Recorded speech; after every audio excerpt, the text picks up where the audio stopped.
Bonjour et bienvenue dans notre jardin. Aujourd'hui, Bonjour.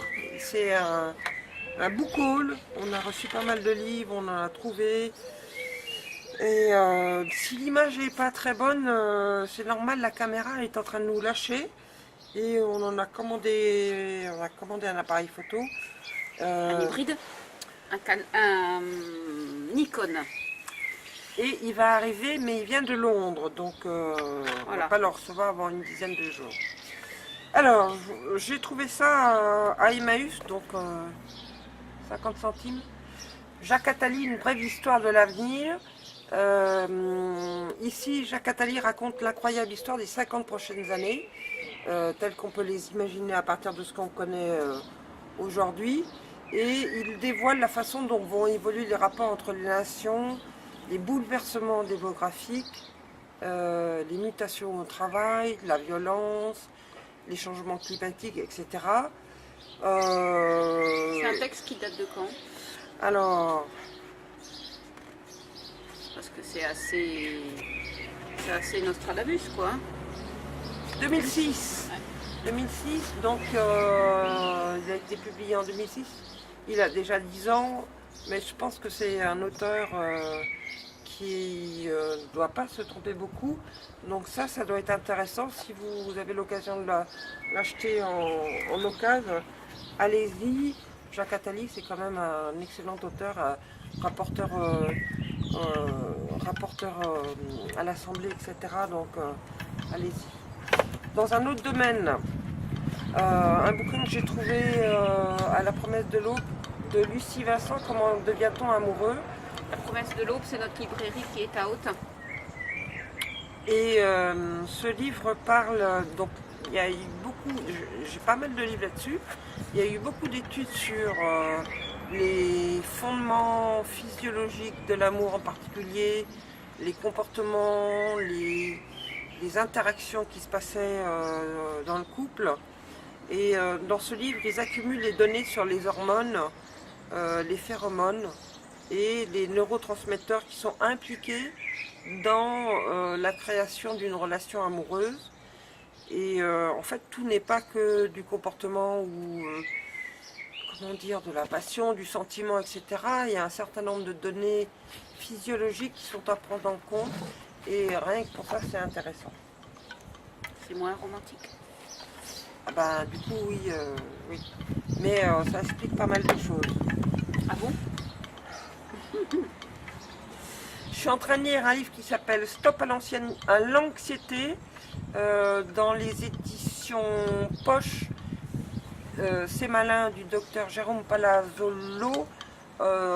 Très bon livre pour commencer sur l'anxiété. Alors il y a les attaques de panique, il y a les phobies, il y a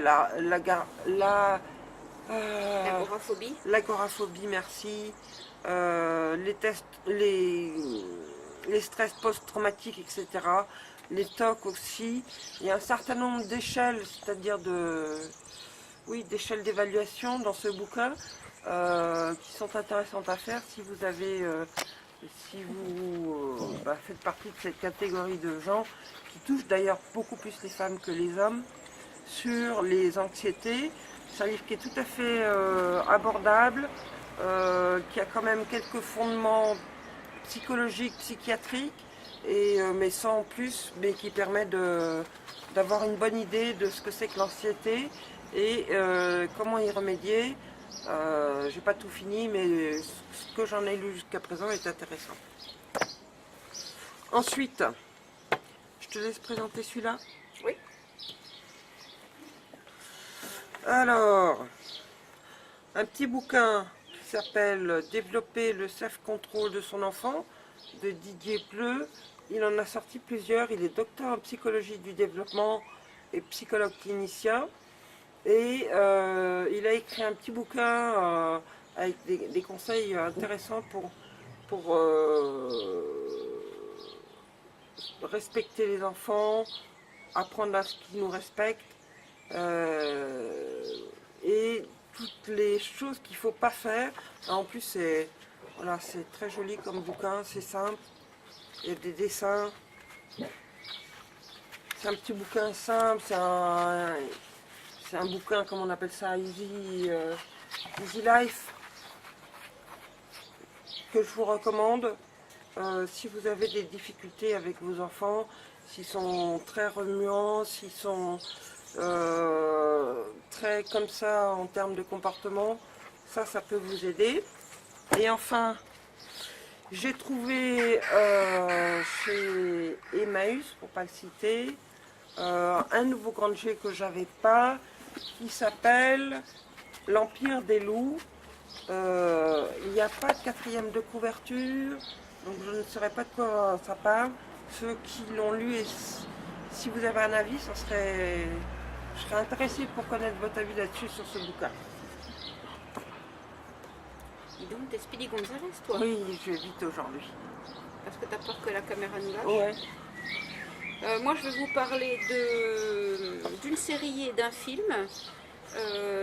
D'une série que j'ai vue sur Orange qui s'appelle Here and Now, ici et maintenant, en anglais, qui est avec Tim Robbins en particulier, et qui est une série en 10 épisodes. Les 5-6 premiers épisodes m'ont enchanté, les derniers m'ont déçu. Malgré tout, ça reste une bonne série. Ça finit en queue de poisson, donc il y a une saison 2. C'est bien dommage. Ça aurait gagné un peu en condensant tout ça, mais le jeu des acteurs rattrape beaucoup de choses. Donc Here and Now. Et puis j'ai vu, et alors là ça m'a vraiment scotché, c'est un film qui s'appelle Jusqu'à la garde. C'est un film français avec Léa Drucker. Et c'est un film sur le divorce, la garde alternée, la garde des enfants. Je veux absolument rien dire pour pas vous gâcher la fin, mais c'est un film qui nous balade, qui est très très très intelligemment fait. Vraiment très très bon film. Je vous le recommande, Jusqu'à la garde. Et puis je voudrais vous parler d'un livre. Je lis pas beaucoup, mais ça c'est un livre qui m'a marqué. C'est un livre d'un homme qui s'appelle Frank Lobvet, qui s'appelle Un homme debout. C'est un homme qui est comment dire, c'est un philosophe des temps modernes.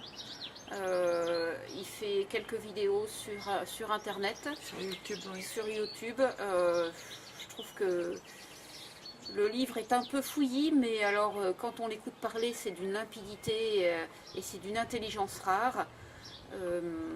Moi, je vous le recommande sur YouTube avant d'aborder ce livre, L'homme debout. Vraiment, vraiment, vraiment un personnage à part et Avec une philosophie de vie très intéressante, une ouverture d'esprit. Et une intelligence d'esprit. Oui. Voilà. Frank Lobvet, Un homme debout. Et bien écoutez, sur ce, on va se dépêcher de finir la vidéo, parce qu'on a vraiment peur que notre caméra nous lâche. On vous dit à bientôt, mettez un petit pouce, abonnez-vous et partagez si vous avez envie. Au revoir. Au revoir.